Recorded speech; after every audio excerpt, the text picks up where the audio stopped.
Hello everyone and welcome back to me on the Apex. Today we're back in Formula E land. We're in Berlin for rounds 9 and 10. And we were lucky to actually go to this one. I know, yeah. We're back at the Templehof, which is a... Well, it's not a street circuit, is it? It's an airport. Yeah, it's a somewhat kind of... It's a temporary circuit, but it's definitely not a street circuit. Yeah. But that makes it for a very different track surface. I know all the drivers were talking about that this weekend. Yeah. And made for some very exciting racing. It did, and also they've changed the kind of layout of the track from last year. And there's been lots of kind of criticism about it being kind of boring or so we'll get into that anyway because it was interesting races to say the least, wasn't it? To say the least. I mean, like Sam said, we were there, sorry. No, and it was an amazing weekend, very chaotic and rushed weekend from us because we had it during our exams. Yeah, I think we spent like 46 hours. Yes, it wasn't a total of 48 hours, it was something like, I think we left at 8, but we arrived in at 11 and left at 8, so it was 45 hours we spent in Berlin. That's crazy. It was fast packed, but we got so much in. And obviously Abby managed to get us accreditation through a TikTok, which just made the weekend exponentially better, and both our vlogs will be coming out. I'm not going to say soon for mine, yours is probably going to be a lot sooner than mine. But yeah, I mean, let's get into it. So obviously this weekend it was, WEC was running at the same time, so a lot of the teams didn't have all their drivers, and going on to Vision, they didn't have either of their drivers. No. So they had Paul Aaron and Joel Eriksson. And to be fair, it wasn't a bad weekend for them. I mean, their first race wasn't great, but Paul Aaron was close to the points in the second race, and Joel actually got in the points. Yeah, absolutely, and I think that's quite important. I mean, we'll talk about the fact that obviously a lot of the teams had different drivers because of WEC. And also we had the parallel kind of rookie test as well, so we had a lot of different drivers kind of in the paddock, which you found out because you got selfies with every single one. Yes, I did, yeah. So we had the rookie drivers, which obviously the teams have 2 rookie drivers, and then some of the teams are having 2 new drivers because the other drivers are having WEC, and then we had the 2 normal drivers. So most teams had like 6 drivers just in their garages at one time. Nuts, and especially for me who loves feeder series, I was going feral. I loved it. Yeah, absolutely. But yeah, Envision obviously being the kind of title championship team, it's a difficult weekend for them. I mean, with 2 drivers that are not their drivers, I don't really know what their expectation was going into that race. It was always going to be difficult, and I mean, Joel has had FE experience, but obviously Paul Aaron going straight into it, all he's had is an FP0. So fair play to him for kind of getting scratched with the car. He was close to the points in both races. He would be running in the points, running out of the points. Unfortunately, in the end, he didn't get any points. However, Joel Eriksson got in the points in the final race, so fair play to him. Yeah, so it's a good result for the team, but obviously, like you said, obviously with Paul Aaron only ever doing an FP0, he's never really experienced the whole, the fast-pacedness of FE. FE is really fast-paced, especially quali. You're kind of, you go from the groups and then the duels and then the duels and then the semi-finals, and it's so fast-paced, and then you get the race, and there's only a tiny time frame in between all of them. It's very intense, and also, obviously, as you love, the power saving as well, you've got to get used to that, and it must have been such a struggle, because there's nothing like that with fuel saving, it's nothing to that extreme. And obviously I think the power saving massively helped the racing this weekend as well, because sometimes we were 4 wide for the lead going into corners and stuff, it was just mayhem. It was. But I mean, moving on to Jag, a very good weekend for Jag, to say the least. I mean, everyone knows I'm not the biggest Nick Cassidy fan due to previous events, but he did have a very, very good race 1. Yeah, and I think it's a really strong weekend coming away from Berlin for Jaguar. I mean, we already know that the Jaguar powertrain, in terms of Jaguar and Envision, is a strong contender for the championship this year. But obviously, walking out of the first race, it was absolutely insane. Like, Nick Cassidy was pretty much on the back. Oh yeah, no, he was at the back. He was running at the back. He was running P20 at one point. Yeah. And I remember you going, "Oh, well, that's his race over there." And I was like, "Yeah, that's his race over there." No, I predicted that he'd get P1. Yes, when he was when the grid was forming. But when he was running P20, we were like, "Yeah, it's done. It's done." No way, and then in classic Nick way. Classic FE way. And classic FE way, he gets back to the front, and then as soon as he got to the front, he started leading by about 3 seconds, and we were like, yeah, well, that's done then. Yeah. Classic Nick way. It was an impressive race for Jaguar, and the same with Mitch Evans as well. It was kind of a similar kind of pace. Obviously, I think Mitch had a little bit more of a kind of disadvantage with battling people, because obviously, like we said, Nick all kind of pulled away and kind of had his own races towards the end. but Mitch kind of got like in with the title, like especially in the second race with Jake Dennis and Pascal Wehrlein, and obviously we know that Berlin is just absolutely insane for like going forward into a corner and then front wings they're non-existent in Berlin. Oh my lord! I think that crunching. Yes, I was about to say the sound of crunching is ingrained in my like memory of just. It was just every lap there'd be about 5 cars with front wings falling off. Yes, absolutely. It's not, but a great weekend for Jag going into the next race. I think it's a really strong kind of middle of the season. Absolutely, or a really strong end to the European season. Yes, yeah, absolutely. But I mean, going on to Andretti now. I mean, it was looking good for Jake. Obviously, he has awful qualifyings, and we saw that in the first race. Where he had awful qualifying, did actually get up to about P5 and then got damaged and had to retire, I think, or just down the bottom. Yeah, I think he retired. Yeah. Yeah, he did. However, the second race, he sticks it on pole position. It's absolutely insane. I can't. He just came out of nowhere because obviously, he had such bad luck in the first kind of race, and then to go into Sunday with that kind of looming over you, the fact that you've DNF'd and you've got no points, and then to go and stick it on pole. I don't know how I am going to put it down to the Andretti engineers because they must have stayed up all night and worked on those setups flawlessly. Because NATO as well was P4 or P3 on the grid. I don't know whether it's P4 I think. Yeah, because it was 2 Andrettis and 2 Jags. Yes, yeah. So, but they smashed it. Absolutely insane. I don't know where he got what, P5 in the race then? Jake Dennis got P5 in the end. Yeah, I think Nato had to retire in the end. Yes. Yeah.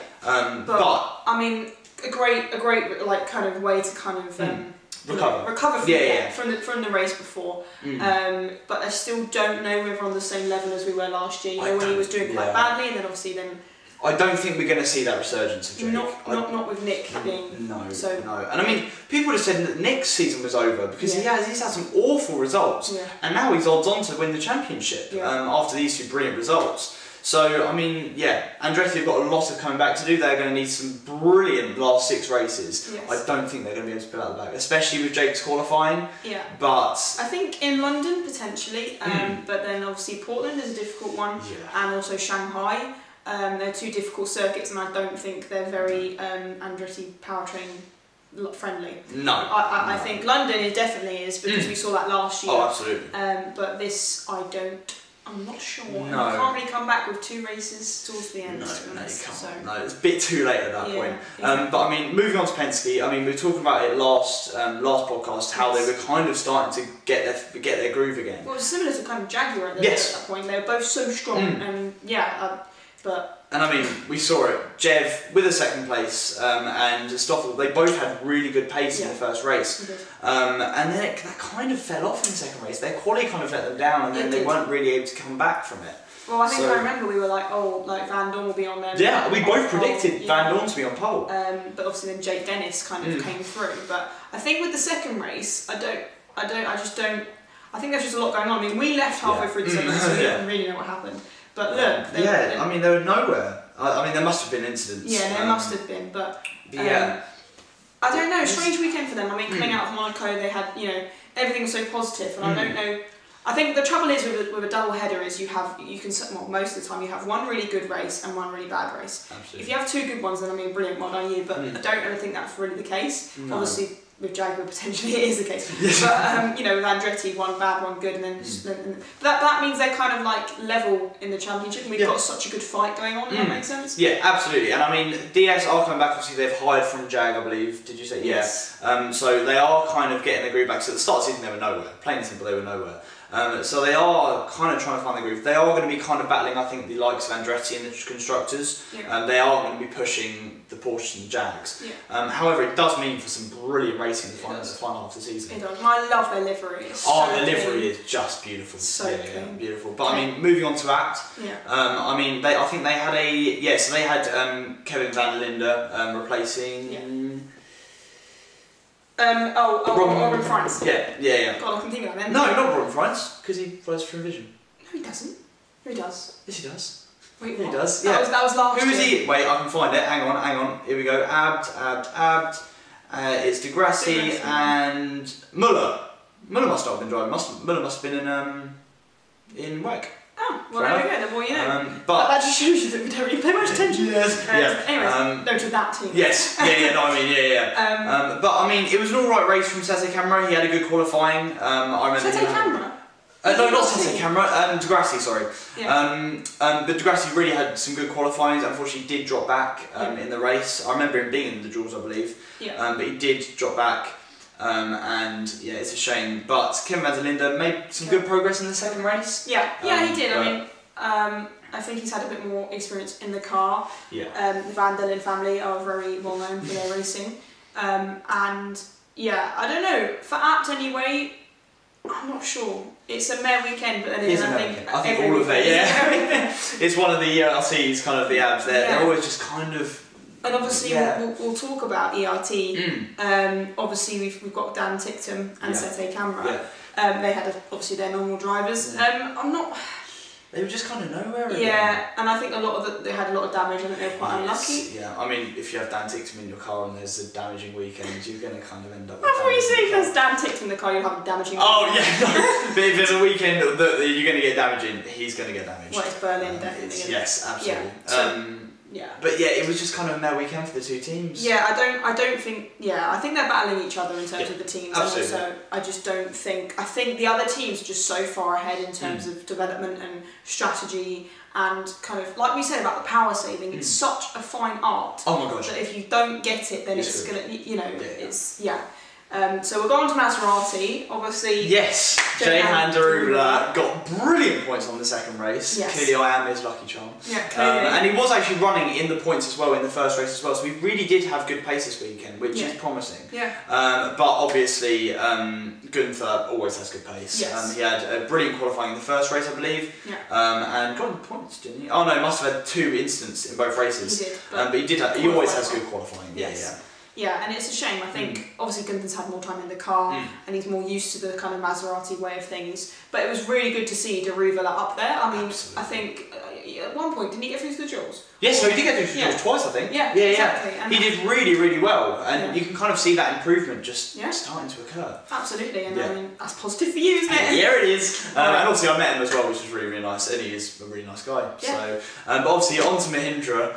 Mortara, oh my god, in the first race, sticks it on pole position. Yeah. What on earth? I mean, I think of all the people we would have expected, obviously talking about Mahindra and their backstory from testing and all this stuff, and we were really quite, not worried for them, but we weren't really optimistic about how they were going to perform. But to stick it on pole, just unbelievable. No one was expecting it, and we had a very kind of enthusiastic Mortara fan behind us, so we were aware of wherever Mortara was at the time. He's there, he's everywhere. We were like, okay. But yeah, I mean, unfortunately, he did drop back in the race. Still stayed in the points. Yes. So obviously, the pole position was their first points of the season, which is kind of bizarre.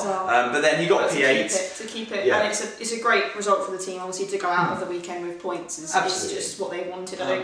And obviously Nick De Vries was on WEC duties. He did come on the second day, and I got to meet him and say hi, and I got a photo. And recorded him playing golf with his engineers as well, which was slightly bizarre. Yeah, because the way the paddock's laid out in Formula E in Berlin anyway, and also in other races, they have like a green area behind the garages. Obviously, you don't get that in Monaco because it's obviously quite confined, and in London. But they were like, all the teams just sit outside the back of the garages on the grass. And then Sam just left, and I was like, where are you off to?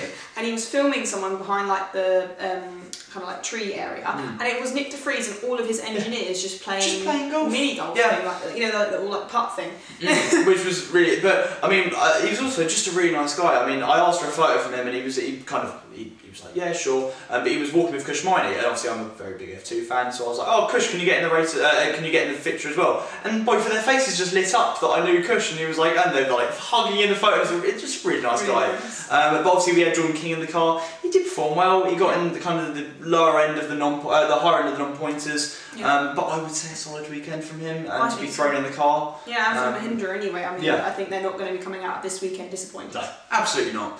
On to McLaren. Taylor Barnard, take a bow, my friend, because honestly, no one could have expected a double points finish in the Berlin weekend. And to say a P10 and then a P8 as well, in a car that he's hardly ever driven. just take a bow. It's absolutely ridiculous. I think we were both saying how impressive it was, you know, and obviously with Berlin being kind of like incident central, like the way he's still ended up with the points is insane. It's unbelievable. And I mean, Hughes was constantly getting damage all weekend. Yes. I don't think there was a part of the race where his wing wasn't in the pits or his wing wasn't scraping on the floor. Yeah. But Barnard just kept it cool, really chill, and managed to get 2 brilliant points finishes. And as soon as I see it opens up at McLaren, I think he has to get into that because he's clearly kind of he's done well. That's his calling, yeah, isn't it? Absolutely. Yeah, definitely. But on to Roland. On to Nissan, you mean? Oh, on to Nissan, but basically just Roland. Yeah, I mean, when he qualified awfully in the first race, we both just looked at each other and went, he's going to be on the podium later, so it doesn't really matter. Yeah. And he was on the podium again. And then he had a poor quality again, and then he was on the podium again. I mean, it's unbelievable. Ollie Rowland is one of those people that you just don't expect, right? You just don't expect at all, and then all of a sudden he's on the podium. Yeah. Like you think you're focusing on the battle at the front, say I don't know with Nick and Jake or Nick and Pascal or something, and all of a sudden Ollie Rowland is just there on third, and you're like, hang on a minute, where has that come from? It doesn't make sense. You just kind of. The race will happen, and there will be 3/4 during the race, and then he'll just spawn in P2. He will. It doesn't make sense, but I mean, an unbelievably consistent weekend for him. 2 P3s, and actually a good weekend for Nissan as well, with Fenestraz getting in the points as well. Yeah, absolutely. I think they're definitely walking away from this weekend very happy. Absolutely. Going into Shanghai. Yeah, and obviously, I do still think there is a title charge available for Ollie Rowland. So. He's been that consistent. He's just near the top, and he can obviously do it. Absolutely, and obviously we talk about how Jag have not had the best weekends, and then they've sometimes had really poor performances and really good performances. Whereas I think Nissan are just constantly always on. They're just always there. They're always somewhat on the pace, and it always allows both of Ollie to get on the podium if he can. Yeah. So honestly, they're just doing really well, and they'll be really happy this weekend. Yeah, absolutely. Yeah. We'll move on finally to Porsche. What a weekend for them again. Obviously they got the win with Felix da Costa, finally, after retribution from Mazzano when it got taken away from him. Yeah. But again, some consistent results from Verlaine as well. Yeah, absolutely. I think they're very strong in contention with Jaguar and the power chain. Absolutely. Or powertrain. Yeah, obviously P1 and P4, Pascal really showed some promise. Oh, absolutely. But unfortunately, obviously, I think he was near the front on the first race, wasn't he, qualified? I think so, yeah. Was he on pole? No. No. No, he wasn't on pole. I think he was really close. But P4 and P5 overall. Oh, wait, maybe he wasn't. Oh, okay, yeah. But I think he was running. Oh, he was running near the front on the first race. Maybe leading at one point, but then he just kind of dropped back once Nick just turned his jets on in the back of the car. Real. Yeah, I mean, it's a solid weekend, and I think they'll definitely take it. Definitely, and I think going into Shanghai, they're going to be extremely strong in terms of battling with Jag. So, absolutely, I agree. Yeah, so that wraps up Berlin. Yeah. Obviously, we're on to a double header this weekend. double header. It's ridiculous. Yeah. So a double header in Shanghai. It's going to be an interesting race, I think. I'm seeing a lot of things about it. Obviously, actually, we just spoke about Porsche. Porsche have literally just announced that they're going to be going forward into Gen 4. So obviously, we've seen now 2 teams, is it? Jag and Porsche now say that they're going to commit to Gen 4. And I do think we'll see a lot of the teams kind of vying up their interest. I think so, by the end of the season. Yeah, anyway. Especially Nissan, to say the least. Oh, 100%. Yeah. 100%, and I think it's just going to be incredible. I think the season 10 has already shown a lot of promise. Oh god, yeah! I mean, the racing's just been amazing. Yeah, exactly. And with the Gen 3 Evo car, I think it's just going to be even better. Oh yeah. So yeah, stay tuned for that. But yeah, we'll catch you in Shanghai.